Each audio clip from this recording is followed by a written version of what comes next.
Happy Labor Day weekend. This is Scientific SD, and welcome to the official podcast of Sound Creation Intelligence. In this podcast, I wanted to go over a process that I use to create atmospheric background sound effects. You hear these sound effects in films and games of all sorts. These are not musical sound effects, meaning that you're not using uh, synth sounds or any type of musical elements. You're using uh, live field recordings that you may have compiled into your personal libraries because we're always at Sound Creation Intelligence, we're always talking about how you can do things yourself, and we're always talking about how you can create things from scratch, and we're always talking about how to best put your personally recorded audio content to best use. Um, when I first started out, I was recording everything. Um, and at the end of all that recording, uh, I didn't know a whole lot about transitioning sounds. And so I felt as if a lot of the stuff that I recorded was useless. And if you go to my website, I have a section on my website on the home page called Sonic Disasters. And the main purpose of Sonic Disasters is to kind of encourage you all and myself to get into the practice of recycling sounds. Basically, meaning you record something, you feel like it's garbage, you can't find a use for it, uh, so you want to delete it. Before you delete it, well, this is, on Sonic Disasters, it's a couple of different directions where I show where you might not want to delete those sounds because they can be used for something. All of us aspiring sound designers and even veteran sound designers, I feel at some point compiles a library of abstract atmospheres. And so this particular podcast is going to show you how you can create those abstract atmospheres without the use of third party. Well, you're going to use some third party sound effects, but how to kind of set the foundation um, to create those abstract atmospheres without jumping straight into using your third party and native DAW sound effects. In Ableton, you can accomplish this by implementing a combination of audio warping, transposing, and uh, project tempo adjustments. And so let me give you an example. Like I say, in films and games, you hear these atmospheric backgrounds in everything. But let me give you an example. I was checking out earlier today. Please adjust your headsets. Mine is all the way up at 100, so you might want to turn yours down to about 70, 80, depending on your setup. Please adjust everything. Give you a little quick warning, little time to get your adjustments. I'm not sure how loud it's going to be on your end. But this is an example of, and I'm not associated with these people at all, this YouTube channel at all.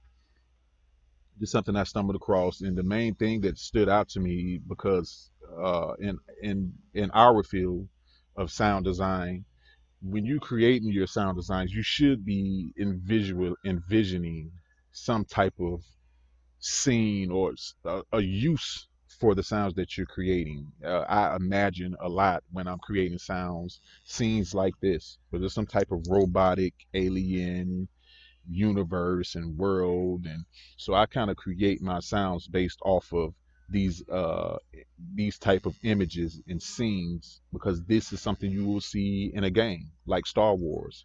It's something you might see in a movie like Terminator or Transformers or something with Marvel. You'll see these type of scenes, and it's upon you and us, the sound designer, to create different audio elements for these. And so We're talking about atmospheric background sound effects, and I just wanted to give you a sonic sample of how this can be made utilizing the sounds that you've recorded that you may feel as if there's no use for them. What I'm going to show you is a process that I use that will allow you to take any audio source recording and make it sound or set the foundation to make it sound like this.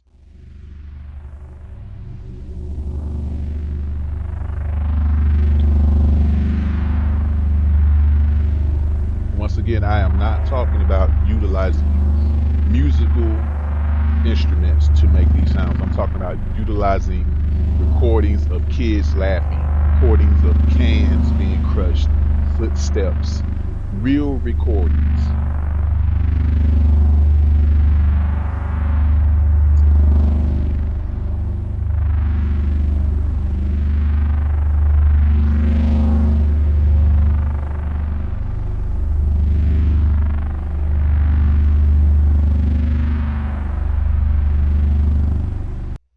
Okay, so you got an earful of that, and as you can hear, it sounds as if it's looping as well.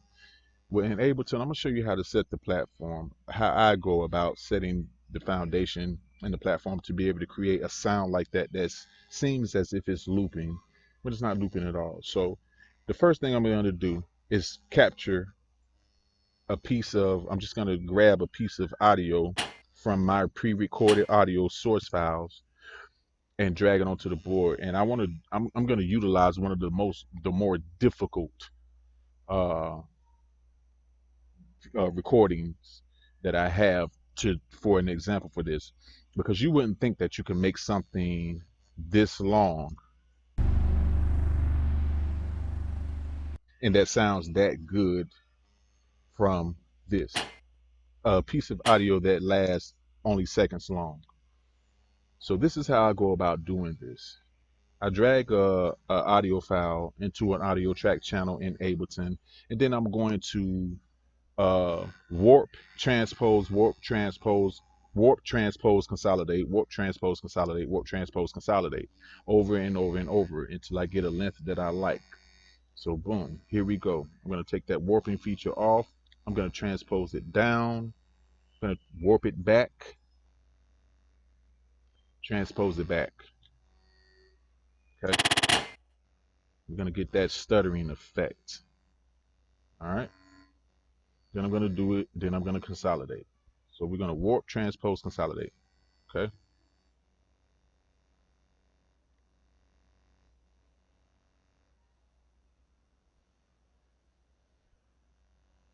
All right. I'm going to unwarp it, transpose, warp it back. It's going to ask me what I like to keep the clip's current timing. Yes, that means it's going to allow it to be elongated because it's been transposed, and then it's going to warp it back, and then I'm going to transpose it back to its original octave. Okay, and then I'm going to consolidate.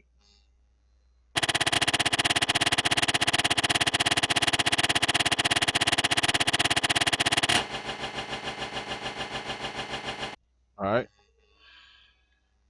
then I got some tail. Now, what I want you to pay attention to is the length and amount of time that's playing. For an atmospheric um audio recording, that won't be long enough for a client to use, for instance, in a film production for a scene where you need to have some atmospheric background. It needs to be longer.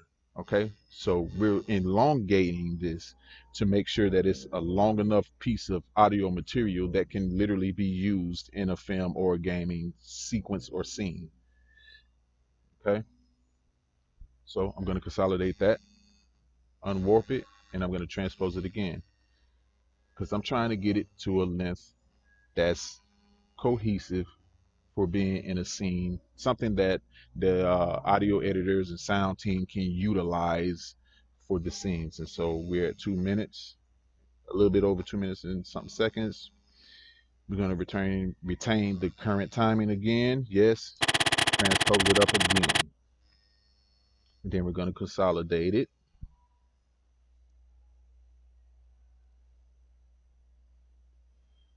And this is really enough time, but I'll do it one more time just to put it at the length that I want it. The audio is really just replaying the same thing at this point. Remember that in this example, this is just looping over. This is a loop. It seems like it's being looped seamlessly. Looped infinitely. It's doing the same thing over and over.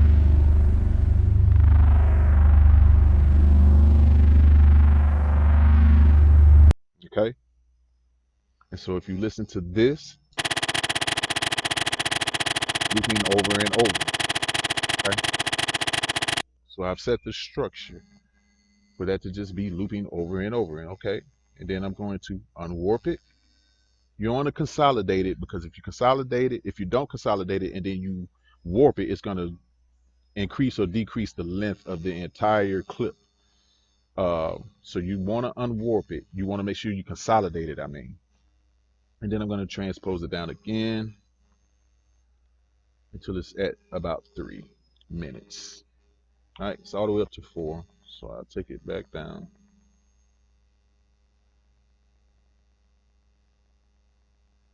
Okay. And then I'm going to warp it. It's going to ask me, would you like to keep the clip's current timing? Yes, again. All right. And then I'm going to put that warp back at 0. All right. And then I'm going to consolidate it.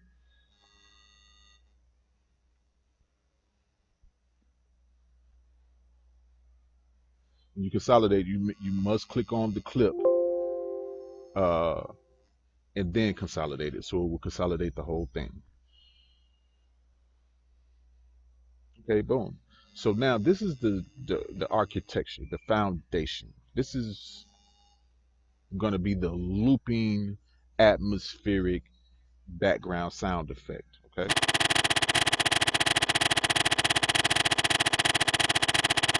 And as you can see, it's playing at tempo 160. That's going to change. Okay.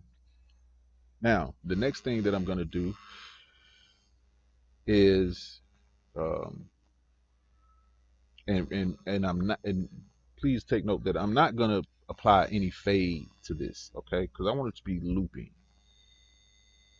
When you hand your stuff to sound designers and sound design studios for the implementation of a sound into uh, a um, a film or a game, you don't want to put those faders on there because they may have to loop something. You know, you need hard cuts, kind of the same way they do in visuals when they're shooting. They do hard cuts. You know, you want hard cuts so that it can be looped over. So I can just literally take this and boom, loop it directly at the end. So it continues and continues. They'll do the phase as needed.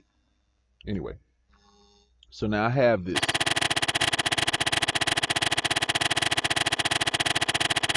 but I want this to sound different and I don't want to use any sound effects yet.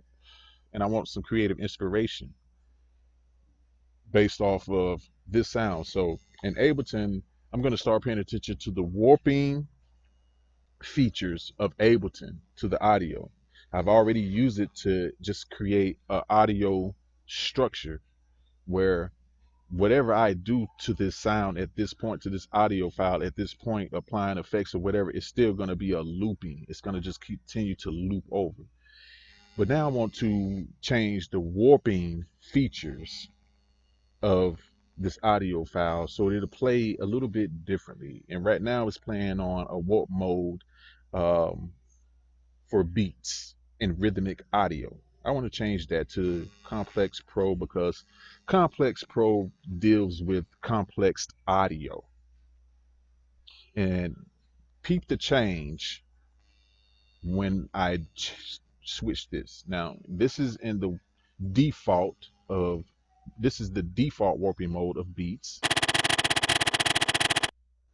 Now we're going to change the warping mode to Complex Pro for really complex audio and listen to the difference.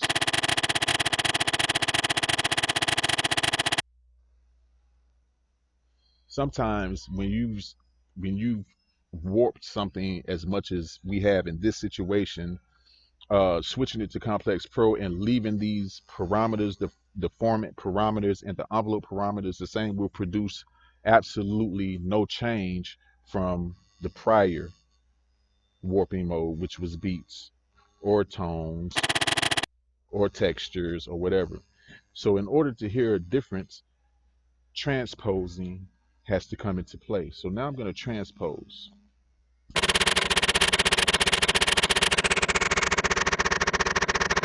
And now you can hear a difference. Okay.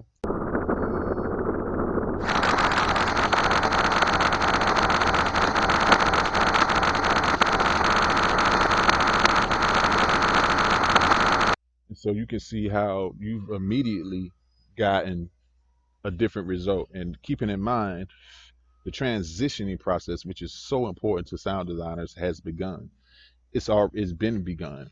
Uh, we were working with this sound, and now you have this sound. Okay, so transitioning has already taken place.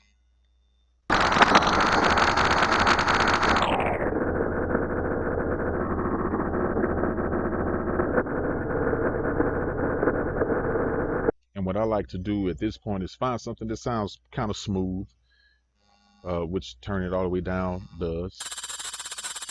You can even go up, transposing it higher, but I want to go here.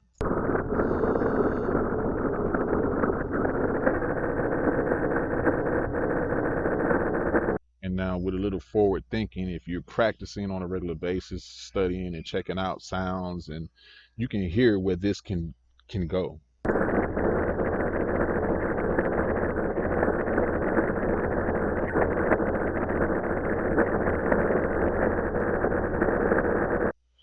I can already hear the atmosphere screaming my name.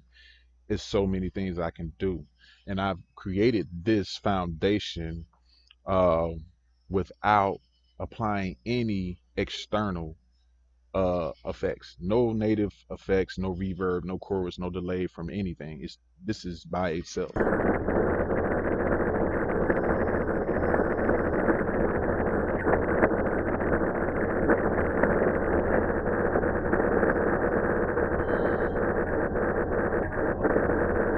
All right, and let's listen to this back end back here.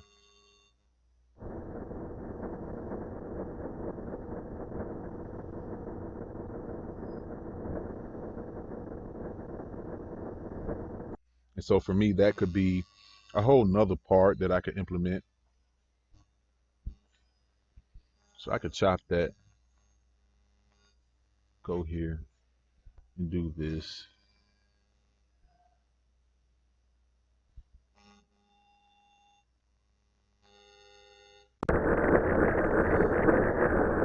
Play both of these together. Just showing you different things that could be done here.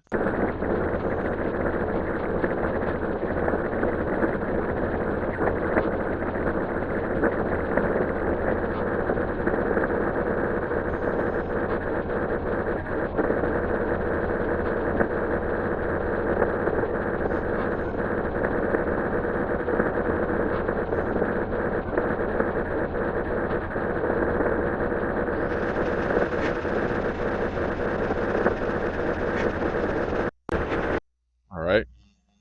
So let's listen. The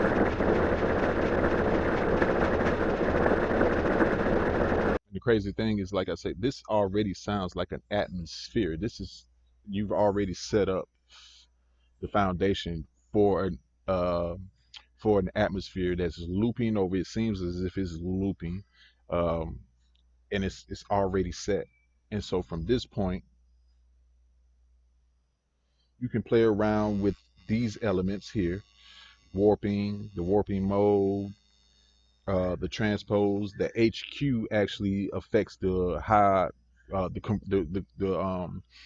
conversion rate of the quality of the transposing and the warping as well.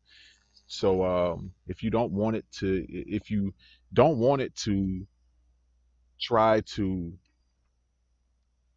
smooth, make the warping processes really smooth. You can take the HQ off and get more of a lo-fi, um, really heavy artifactual uh, element included into it. Um, but now I want to go into the tempo and watch how tempo changes the dynamic of how this sounds. Okay.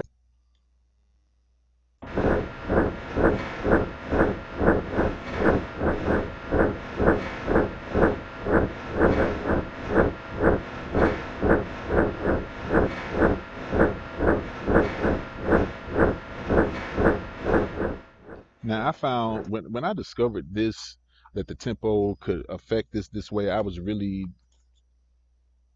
thrilled. Like I was like, that's crazy. That after you apply these warping features to a sound and transposition features to a sound, that the tempo could affect the way that the sound, the tonal character of the sound as well. I thought that was crazy. So that yeah, that's listen to how just slowing this all the way down completely changes the way that this sound sounds. Let's put it back on 160. Let's put it back. This is crazy that it even does that way, right?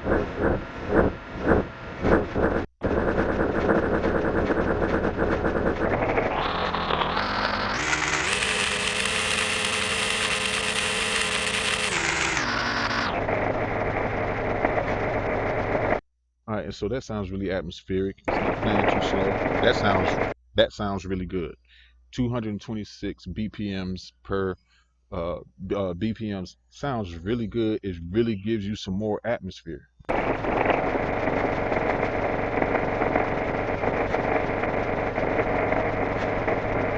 That's crazy, right?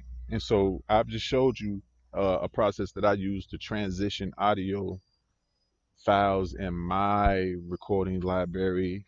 You could use this for any sound. It doesn't matter how short or how fast or slow or how long or short the audio file is. It could be a snap. Somebody could snap their fingers, and you could take that audio and do the exact same thing. And the thing that's great about it is every audio recording is going to give you a different atmospheric tonal character and the texture.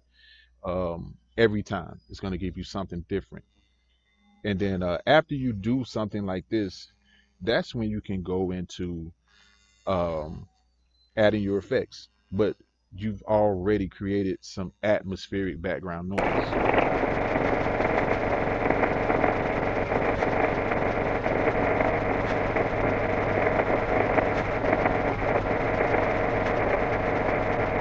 And then here you know that's when you can go into panning, modulating, and different things. For instance, let me add one more thing. Let's just say that I wanted to add hmm, really anything you add will do something. Like let's add this. Let's add a frequency shifter.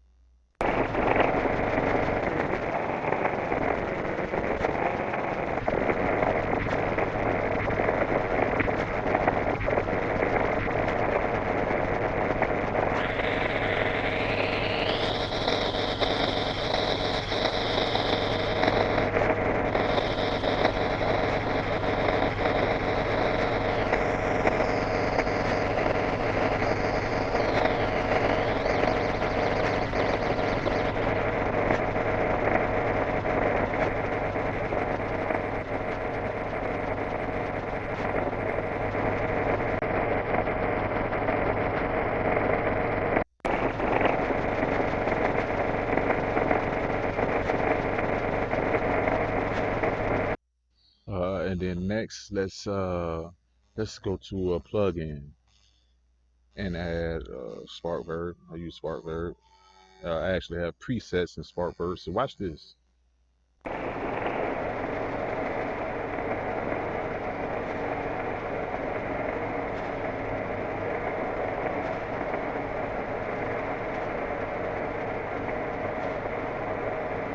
then maybe an EQ.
And so there you have it. That's a quick example of how you can really take any audio source recording that you have went out and captured on your own, and you're like, wow, what am I going to do with this? There's nothing I can do with this. There you have it. This is showing you that you actually can do something with it. You can create some really unique and abstract atmospheres. And from this, you could go and do so much more and so many things that you could do with something like this.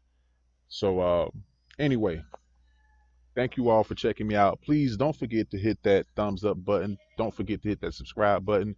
And down below, drop me some comments. How do you all go about transitioning uh, live field recordings, controlled environmental recordings that you have? How do you all go about taking those recordings and transitioning them into abstract atmospheres that can be utilized in the film and gaming industry?